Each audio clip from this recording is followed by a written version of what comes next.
रामकृष्ण हरी मंडळी, आपल्या भक्ती चॅनलमध्ये तुम्हा सगळ्यांचं खूप खूप स्वागत। आज आपण हरतालिकेची पूजा मांडणी अगदी घरच्या घरी साध्या सोप्या पद्धतीने कशी करावी ते बघणार आहोत। त्यासाठी सगळ्यात आधी मी तुम्हाला साहित्य सांगते। तर साहित्य आपल्याला लागणार आहे बघा, आपल्याला वाळू लागणार आहे जी की आपल्याला शिवलिंग तयार करण्यासाठी लागणार आहे। त्याचबरोबर आपल्याला हळदी, कुंकू, अक्षदा, भस्म, पिवळं चंदन आणि पांढऱ्या अक्षदा आणि लाल अक्षदा देखील लागणार आहेत। त्याचबरोबर आपल्याला 2 नारळ लागणार आहेत आणि विड्याची पानं लागणार आहेत। तुम्ही विड्याची पानं एकदम 25 विड्याची पानं घेऊन यायची आहेत। त्याचबरोबर बघा, हळकुंड, सुपारी, खारी, खोबरं हे आपल्याला लागणार आहे विड्यावरती म्हणजे ओटीमध्ये ठेवण्यासाठी। त्याचबरोबर एक ब्लाउज पीस, 5 हिरव्या बांगड्या आणि त्यावर तुम्हाला काजळ, फणी, त्याचबरोबर थोडे काळे मणी मिळतात बघा, ते म्हणजे एक पुडा मिळतो, त्यामध्ये हळदी, कुंकू, त्याचबरोबर आरसा असतो, फणी असते आणि जोडवे आणि मंगळसूत्र, असं संपूर्ण जे ओटीचं साहित्य आहे ते देखील आपल्याला लागणार आहे। आता बघा, त्याचबरोबर आपल्याला दूध, दही, मध, साखर, तूप, पंचामृत हे लागणार आहे। त्याचबरोबर आपल्याला कापूर देखील पूजेसाठी लागणार आहे। कापसाचं जे मण्यांचं वस्त्र, मण्यांचं वस्त्र आपण तयार करत असतो घरी, ते 16 मण्यांचं तुम्हाला तयार करायचं आहे। त्याचबरोबर एक तुम्हाला 5 मण्यांचं तयार करायचं आहे। त्याचबरोबर तुम्हाला जानवं देखील तयार करायचं आहे, घरच्याच दोऱ्याचं जानवं तुम्ही तयार करू शकता। आणि तुम्हाला एक तांब्या लागणार आहे। त्याचबरोबर बघा, एक मोठं ताट लागणार आहे। तुमच्याकडे जर पितळाचे ताट असेल तर तेच घ्या आणि तांब्या जो आहे आपल्याला कलशासाठी लागणार आहे तो तुम्ही तांब्याचा घेऊ शकता। आता बघा, आपल्याला एक मोठा दिवा घ्यायचा आहे की जो दिवसभर आणि रात्रभर तेवत राहिला पाहिजे, त्यामुळे मोठाच दिवा घ्या। आपल्याला तो तेलाचा दिवा लावायचा आहे त्यासाठी। त्याचबरोबर छोटा एक तुपाचा दिवा पूजा होईपर्यंत तरी चालू राहिलाच पाहिजे। आता हे सगळं संपूर्ण साहित्य जे आहे ते आपल्याला पूजेसाठी लागणार आहे। त्याचबरोबर पूजा मांडण्यासाठी आपल्याला चौरंग लागणार आहे। चौरंग नसेल तर तुम्ही पाट देखील घेऊ शकता। पाटावर तुम्ही हवं तर पांढरं वस्त्र टाका किंवा लाल वस्त्र टाकलं तरीही चालेल। त्याचबरोबर तुमच्याकडे जर पार्वती मातेची मूर्ती मिळत असेल तर ती देखील तुम्ही आणायची आहे। आता बघा, हे सगळं संपूर्ण साहित्य पूजेचं झालं, पण आपल्याला 16 पत्री वाहायच्या असतात। आता 16 पत्री कोणत्या, तर बघा 16 मी तरी कशा आणते मी ते तुम्हाला सांगते। सगळ्यात आधी तर बेल, दुर्वा, शमीपत्र, चमेलीची पानं, त्याचबरोबर आंब्याची पानं, पेरूची पानं, जेही फळांची, फुलांची, जीही अशा सगळ्या फळांच्या, फुलांच्या 16 पत्री तरी मी आणते। आणि प्रत्येक पत्री 16 वेळा, म्हणजे आता आंब्याचे 16 पानं, बेलाचे 16 पानं, शमीचे 16 पानं, आघाड्याचे 16 पानं, केण्याचे 16 पानं, दुर्वा 16, अशा 16 पत्री आरामात भरून जातात माझ्या फुलं आणि फळांच्या धरून। तर मी ते आणत असते। तुम्हाला स्क्रीनवर जो फोटो दिसतो असेल बघा, तशी माझं खूप सारं असं त्या पत्री मी अर्पण करत असते। तर प्रत्येक पान 16 असं मी आणत असते। तुम्हाला जर एवढं 16 पानं, एका झाडाची 16 पानं जर मिळाली नाही तर तुम्ही 7, 9, 11 अशी पानं देखील घेऊ शकता। आता ह्या झाल्या सगळ्या पत्री। आधीच काय करायचं, आता बघा, शुभ मुहूर्त सकाळी 5:56 आहे आणि 8:31 आहे, तो संपणार आहे। 5:56 ते 8:31 असा 2 तास 35 मिनिटाचा कालावधी आहे। मी तरी दरवर्षी सकाळीच जोही मुहूर्त असेल त्या मुहूर्तावर मी पूजा करत असते। संध्याकाळी देखील जो प्रदोष काळ असते तेव्हा देखील ही पूजा केली जाते, पण माझं कसं आहे, सकाळी जर पूजा मांडली तर दिवसभर घरामध्ये प्रसन्न राहतं आणि सेवा करण्यासाठी आपल्याला वेळ मिळतो, त्यामुळे मी तर हे सकाळीच करते। व्रत कसं करावं ते मी आधी सांगितलंय, तरी सांगते की ह्या व्रतामध्ये तिखट मीठ खाल्लं जात नाही। तसं तर हे व्रत निर्जळा व्रत असतं। काही स्त्रिया तर पाणी पिऊनच हे व्रत करतात, तर काही तर म्हणजे काही स्त्रिया गोड पदार्थ खाऊन करतात, जसं की राजगिऱ्याचा शिरा झाला, राजगिऱ्याचं पीठ मिळतं बघा, तर राजगिऱ्याचा शिरा आपण करून खाऊ शकतो, राजगिऱ्याचा लाडू खाऊ शकतो। त्याचबरोबर साबुदाण्याची खीर बनवून तुम्ही खाऊ शकता, फळं तुम्ही खाऊ शकता। तर मी तरी गोड खाऊन हा उपवास करते आणि दुसऱ्या दिवशी हा उत्तर पूजा झाल्यावर उपवास सोडत असते। आता बघा, आपण आज फक्त पूजा बघणार आहोत। तर मी तुम्हाला साहित्य सांगितलं, पत्री सांगितल्या. आता पूजा मांडणी कशी करावी. सगळ्यात आधी बघा चौरंग किंवा पाट ठेवायचा, त्यावर कापड टाकायचं आणि सगळ्यात आधी बघा आपण 2 विड्याच्या पानावर गणपती बाप्पाची स्थापना करतो. तुम्ही देवघरातला गणपती घेतला तरी चालेल किंवा मग सुपारी म्हणून गणपती बाप्पा ठेवला तरी चालेल. या आधी सगळ्यात आपल्याला दीप प्रज्वलन करून घ्यायचं असतं, दिवा लावून घ्यायचा असतो. आता चौरंगावरती आपल्याला कलश स्थापन करायचा आहे. तर कलशाला आधी दोरा गुंडाळून घ्यायचा, कलशावरती कुंकवाने स्वस्तिक काढून घ्यायचं, 4 टिंब 2 उभ्या रेषा ओढायच्या. त्या तांब्यामध्ये आपल्याला सुपारी, पैसा, हळदी, कुंकू, अक्षदा, फुलं, दुर्वा हे टाकायचं असतं आणि त्याला 5 आपल्याला नागविलीची म्हणजेच खाऊची म्हणजेच पूजेमध्ये वापरली जाणारी पानं ती आपल्याला त्या 5 पानं लावायची असतात. त्यावर आपल्याला एक नारळ ठेवायचा असतो. नारळाला देखील आपल्याला पूजा करून घ्यायची असते, फुल वगैरे वाहून घ्यायचं असतं आणि तिथेच तुम्ही गणपती बाप्पा जे 2 विड्याच्या पानावर गणपती बाप्पा आपण सुपारी म्हणून किंवा देवघरातला तुम्ही घेऊ शकता. तर सगळ्यात आधी आपण गणपती बाप्पांची पूजा करत असतो. तर गणपती बाप्पांना सगळ्यात आधी आपण स्वच्छ पाण्याने, नंतर पंचामृताने, नंतर परत स्वच्छ पाण्याने ओम गण गणपते नमः म्हणून अभिषेक करून घ्यायचा असतो. त्याचबरोबर बघा पंचामृत स्नानम समर्पयामी असं देखील तुम्ही म्हणू शकता. शुद्धोदक स्नानम समर्पयामी असं म्हणून तुम्ही गणपती बाप्पाची जी सुपारी असेल किंवा गणपती बाप्पा असेल तो पुसून तुम्ही त्या आसनावरती तुम्हाला जिथे विड्याची पानं ठेवायची त्यावर तांदूळ ठेवायचे आणि त्यावर गणपती बाप्पा ठेवायचा. अक्षदा तांदूळ म्हणजे काय तर ते लाल पिवळ्या केलेल्या असाव्या, त्यावर गणपती बाप्पा ठेवायचे आणि गणपती बाप्पांना तुम्हाला हळदी कुंकू, अक्षदा, गंध फुलं वाहायचं आहे आणि जानवं आणि वस्त्र 5-5 याचंच बनवायचं आहे. जसं आपण शिवलिंगासाठी 16 मण्यांचं बनवणार आहोत तसं गणपती बाप्पासाठी 5 याचंच बनवायचं आहे. तर गणपती बाप्पाची विधिवत पूजा करून घ्यायची. गणपती बाप्पाला गुळ खोबऱ्याचा नैवेद्य दाखवायचा, धूप दीप आपण दिवा लावलाय तोच दिवा तिथे ओवाळायचा आणि अगरबत्ती ओवाळायची. वक्रतुंड महाकाय सूर्यकोटी समप्रभ निर्विघ्नं कुर्मदेव सर्व कार्येषु सर्वदा आणि नंतर आपण आता शिवलिंग स्थापन करायचं असतं. तर बघा गणपतीची अशी पूजा झाल्यानंतर आपल्याला आता बघा आपल्याकडे वाळूचं आपण शिवलिंग बनवत असतो. तर माझ्याकडे तरी मी एकदाच एक डब्बा भरून वाळू आणून ठेवलेली आहे. त्यातली थोडीशीच वाळू मी घेते आणि माझ्या एक कन्याकुमारीला गंगेची वाळू देखील माझ्याकडे आहे तर थोडीशी मी त्यामध्ये मिक्स करते. सगळ्यात आधी आपण तामणामध्ये ती वाळू काढून घ्यायची आणि बघा त्यावरती आपण गंगाजल टाकायचं, पंचामृत टाकायचं, स्वच्छ पाण्याने ती वाळू व्यवस्थित स्वच्छ करून घ्यायची. परत एकदा स्वच्छ पाणी करायचं, नंतर परत त्याच्यावर आपण परत एकदा स्वच्छ पाण्याने ती वाळू स्वच्छ करून घ्यायची.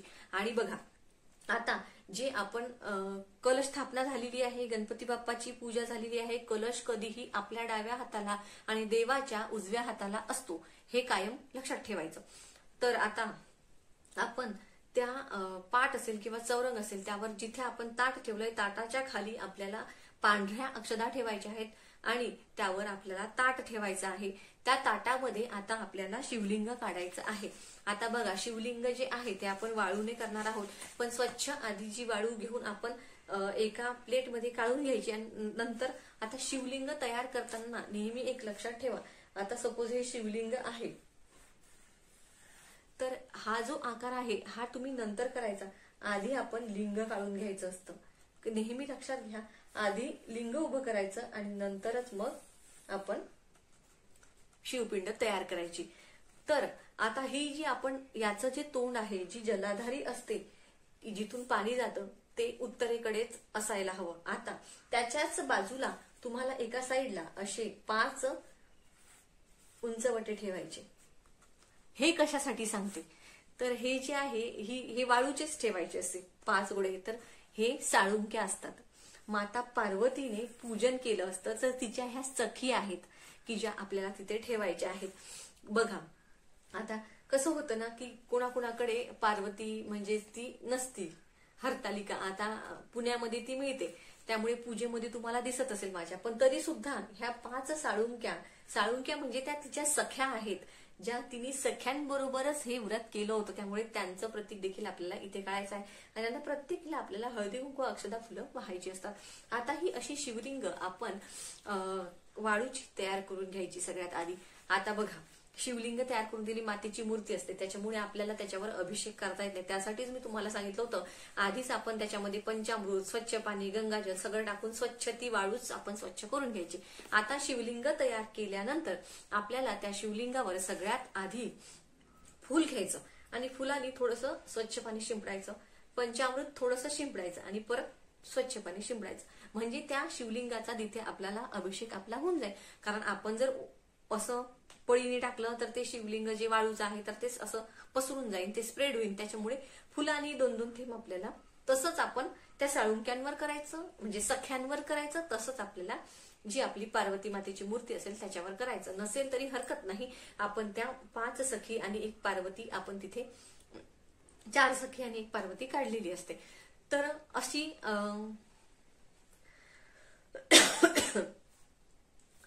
वाळूचं शिवलिंग झाल्यानंतर आता आपण स्वच्छ पाण्याने, पंचामृताने, परत स्वच्छ पाण्याने पाणी शिंपडत असताना ओम नमः शिवाय, ओम नमः शिवाय पंचाक्षर सता किंवा षडाक्षर मंत्राचा जप करत करत आपण ते करायचं.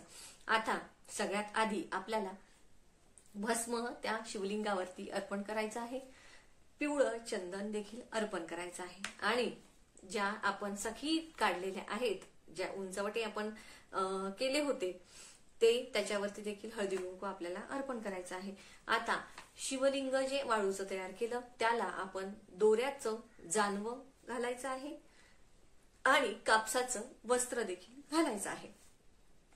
त्यानंतर सगळ्यात आधी आपण ज्या पत्री, हे बघा रात्रीच सगळ्या पत्री ज्या आहेत त्या रात्रीच मी तरी स्वच्छ धुवून पुसून व्यवस्थित मोजून ठेवत असते, म्हणजे वेळेवर अडचण येत नाही. तर तुम्हाला प्रत्येक पत्री 16-16 त्या घ्यायच्या आहेत. सगळ्यात आधी आपण बेलाची पानं अर्पण करायची.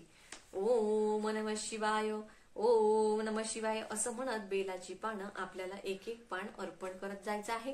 त्याचबरोबर बघा, नंतर आपल्याला शमीपत्र, नंतर आघाडा, नंतर मग हे सगळ्यात पहिले जे भगवान शंकरांना प्रिय काय आहे तर शमीपत्र प्रिय आहे, बेल. तर सगळ्यात आधी बेल, नंतर शमीपत्र, नंतर आघाडा, नंतर बाकीच्या सगळ्या पत्री ज्या तुम्ही आणल्या असतील त्या पत्री तुम्हाला अर्पण करायच्या आहेत. आता बघा कसं होतं, आपण ह्या ज्या पत्री ज्या आहेत ह्या अर्पण करत असताना देखील आपल्याला मंत्र म्हणायचा असतो. तर कसा म्हणायचं, तर पत्री अर्पण करताना आपण पत्री कशा अर्पण करायच्या, तर पहिले ओम नमः शिवाय शमीपत्र समर्पयामि, ओम नमः शिवाय शमीपत्र समर्पयामि, ओम नमो शिवाय केतकी पत्र समर्पयामि, ओम नमो शिवाय मालती पत्र समर्पयामि, ओम नमो शिवाय धतुरा पत्र समर्पयामि, ओम नमो शिवाय बिल्वपत्र समर्पयामि. प्रत्येक पानाचं नाव घ्यायचं आणि मग ते तुम्हाला अर्पण करायचं आहे.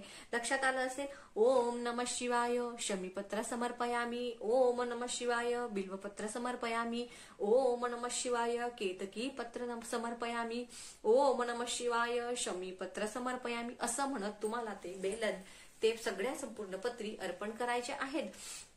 त्यानंतर आपण 108 नामवली देखील तुम्ही शिवाष्टोत्तर नामवली घेऊन तुम्ही अर्पण करू शकता. तर बघा, आपल्याला शिवाष्टोत्तर नामवली देखील या दिवशी घ्यायची आहे. शिवस्तुती, शिवमहिमे देखील आपल्याला म्हणायचंच असतं. तर बघा, असं आपल्याला संपूर्ण त्या बेलपत्री त्या अर्पण करायच्या आहेत. पार्वती मातेची देखील हळदी कुंकू अक्षदा फूल वाहून पार्वती मातेची पूजा करायची आहे. त्याचबरोबर आपल्याला ओटीचं जे काही साहित्य घेतलं होतं, जसं की ब्लाऊज पीस घेतलं, त्यावर एक खोबऱ्याची वाटी घेतली असेल, नारळ घेतला असेल, तांदूळ घेतले असतील, हळकुंड, सुपारी, खारी, खोबरं, 5 हिरव्या बांगड्या, त्याचबरोबर हळदी कुंकवाच्या पुड्या, जोडवे, काळे मणी, जे काही पूजेचं ओटीचं साहित्य असतं ते सगळं घ्यायचं आणि तिथे आपल्याला पार्वती मातेची देखील ओटी भरायची असते. बघा, त्याचबरोबर पूजेमध्ये शंख आणि घंटा देखील आपल्याला ठेवायचीच असते. आता शंख आणि घंटेला सुद्धा तुम्ही तामनात घेऊन बघा. आता जर म्हणजे तेव्हा सांगायचं राहिलं, गणपती बाप्पाची पूजा झाल्यानंतर आपण आधी शंख घंटी आणि नंतर मग वाळूचं शिवलिंग आणि नंतर मग म्हणजे कारण घंटेला आणि शंखाला सुद्धा आपल्याला तामनात घ्यायचं असतं.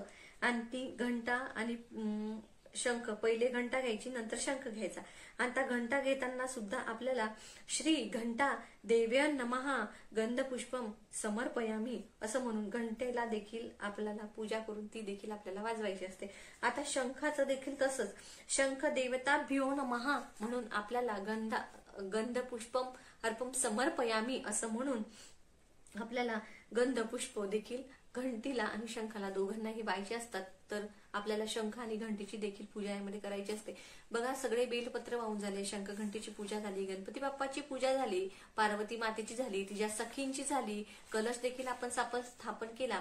अशी संपूर्ण पूजा विधी तुम्हाला तिथे व्यवस्थित करायची आहे. त्यानंतर तुम्ही जे 5 फळं आणले असतील तर ते तिथे ठेवायचे आहे. 5 प्रकारची फळं तुम्ही तिथे ठेवायची आहेत. त्याचबरोबर ओटीचं सामान देखील आपल्याला तिथे ठेवायचं असतं. आमच्याकडे कणीस ठेवण्याची देखील प्रथा आहे. तर तुमच्याकडे असेल तर तुम्ही देखील कणीस ठेवायचं असतं. आता बघा, एकाग्र चित्ताने आपल्याला हरतालिकेचं स्मरण करायचं असतं, ध्यान करायचं असतं. नमो देवे महादेवे, नमो श्री हरतालिके, नमो श्री हरतालिके पादो पूजयामी, नमो अंबे नमो पार्वती ललाट पूजयामी, नमो नमो श्री हरतालिके सर्वांगम पूजयामी. देवी श्री हरतालिके यत्पूजिते जगदंबे परिपूर्ण तदस्तुमे, तस्माद कारुण्य भावेन रक्ष रक्ष श्री महादेवे, अन्यथा शरण नास्ती त्वमेय शरण मम, नमो श्री हरतालिके, नमो श्री हरतालिके असं मनोभावे नमस्कार करून अक्षदा आपल्याला नंतर त्या पूजेवरती व्हायच्या असतात. त्यानंतर आपल्याला अशी संपूर्ण आपली पूजा झाल्यानंतर आपल्याला व्रतकथा जी आहे ती वाचायची असते. आधी आपण आरती करून घ्यायची असते आणि नंतर व्रतकथा जी आहे ती आपल्याला वाचायची असते. तर हरतालिकेची कथा, हरतालिकेची आरती, महादेवाची आरती याचा एक सेपरेट व्हिडिओ मी तुमच्यासोबत शेअर करीन, कारण हा व्हिडिओ खूप जास्त मोठा होत आहे. त्यामुळे बघा, आजच्या पूजेमध्ये आपण आणि त्याचबरोबर आपण रांगोळी काढायला देखील विसरायचं नाही. आपण जी ही साडी घालणार आहात, लक्षात घ्या की ती साडी आपण म्हणजे स्वच्छ धुतलेली असावी. पिरियड्स मध्ये वगैरे घातलेली साडी असते तर ते तेवढं लक्षात ठेवायचं की आपण, आणि हिरव्याच रंगाची साडी आपल्याला घालायची आहे. डार्क रंगाच्या, निळ्या विळ्या भडक रंगाची साडी आपल्याला घालायची नाहीये. त्याचबरोबर हिरव्या बांगड्या हातात घातल्याशिवाय आणि कुंकू, हळदी कुंकू आणि मांगेमध्ये सिंदूर लावूनच नंतरच तुम्हाला साडी घालूनच ही पूजेला बसायचं असतं. आता बघा, अशी संपूर्ण पूजा मांडणी आपण दिवसभर, आता दिवसभर नंतर सेवा काय करायच्या ते मी तुम्हाला नंतर सांगते. तसं तुम्ही आरती म्हटल्यानंतर, कथा म्हटल्यानंतर तुम्ही दिवसभरात तुम्हाला जमेल तेव्हा शिवाष्टोत्तर, नामावली, शिवमहिम, शिवस्तुती तुम्ही हे घेऊ शकता. त्याचबरोबर बघा, त्यानंतर दुसऱ्या दिवशी सकाळी तुम्हाला उत्तर पूजा करायची असते. दुसऱ्या दिवशी गणपती बाप्पा आपल्या घरी येणार असतात. गणपती बाप्पा आपल्या घरी येण्याच्या आधीच आपल्याला ही पूजा उचलायची असते. विसर्जन करायला जमलं नाही तर निदान ती पूजा उचलून आपल्याला साईडला ठेवायची असते. ती पूजा असताना आपण असं म्हणतात की गणपती बाप्पांना आणत नाहीत असो. तर बघा, हा तसा श्रद्धेचा भाग आहे. पण आमच्याकडे तरी जोपर्यंत हरतालिकेची पूजा उचलली जात नाही तोपर्यंत बाप्पांना घरी आणलं जात नाही. आता बघा, सगळ्यात आधी काय करायचं, उत्तर पूजा सांगते. दिवा तर आपला रात्रभर चालूच आहे. लक्षात ठेवा, तो दिवा रात्रभर चालू राहायला पाहिजे. तुपाचा दिवा सकाळी लावून घ्यायचा. त्याचबरोबर सकाळी उठल्याबरोबर आंघोळ वगैरे झाली, सगळ्या साफसफाई, आंघोळ वगैरे झाल्यानंतर आपल्याला काय करायचं, थोडासा भात शिजवायचा आहे. भात शिजवल्यानंतर त्या भातावर दही आणि साखर तुम्हाला टाकायचं आहे. त्याचबरोबर कणकेचा दिवा बनवायचा आहे. आमच्याकडे अशी थोडासा गोल अशी चपातीसारखं बनवलं जातं, त्यावर तो दिवा ठेवला जातो. आमच्याकडे त्याला दिवा रोडगा म्हणतात. आणि तो दिवा लावला जातो आणि त्या दिव्यानी आरती केली जाते आणि तो दही भाताचा नैवेद्य तिथे दाखवला जातो. आणि ती आरती झाल्यानंतर त्या दिव्यामध्ये आम्ही थोडंच तेल टाकतो की पूजा उचलण्याच्या आधी तो दिवा शांत झाला पाहिजे. तर आरती करून घेतो आणि मग नंतर तो जो दही भात आहे तो दही भातच मी खाते. आणि मग माझा जो उपवास होता, व्रत होता हरतालिकाचा, ते त्या दही भात खाऊनच मी सोडत असते. तर अशी दुसऱ्या दिवशी आपल्याला उत्तर पूजा करायची. नंतर बघा, सगळ्या आपल्याला ज्या पत्री आहेत त्या एका पत्री आपल्याला एका पिशवीमध्ये काढून घ्यायच्या आहेत.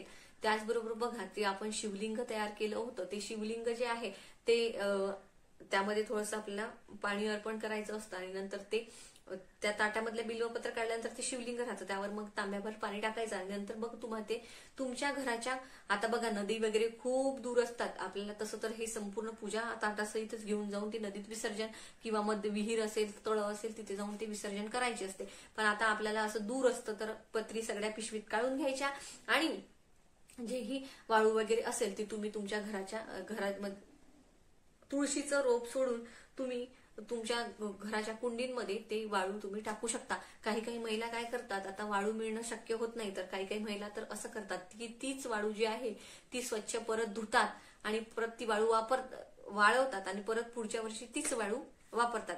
आता शेवटी बघा कसं असतं, आपण किती श्रद्धेने, आपण किती मनाभावापासून पूजा सेवा करतो याला जास्त महत्व असतं. त्याच्यामुळे बघा प्रत्येक ठिकाणी भावाचा, आपला जो सेवार्थ भाव आहे त्यालाच महत्व आहे. तर अशी जी पूजा आहे ती साध्या सोप्या पद्धतीने आपल्याला पूजा करायची आहे. तशी संपूर्ण पूजा माहिती हरतालिकेच्या पुस्तकामध्ये आहे. तर हरतालिकेच्या पुस्तकामध्ये कसं कसं दिलेलं आहे याचा परत एकदा मी सेपरेट व्हिडिओ बनवील, तो देखील तुम्ही बघू शकता. व्हिडिओची माहिती कशी वाटली नक्की सांगा. रामकृष्ण हरी, जय श्रीराम, जय गजानन.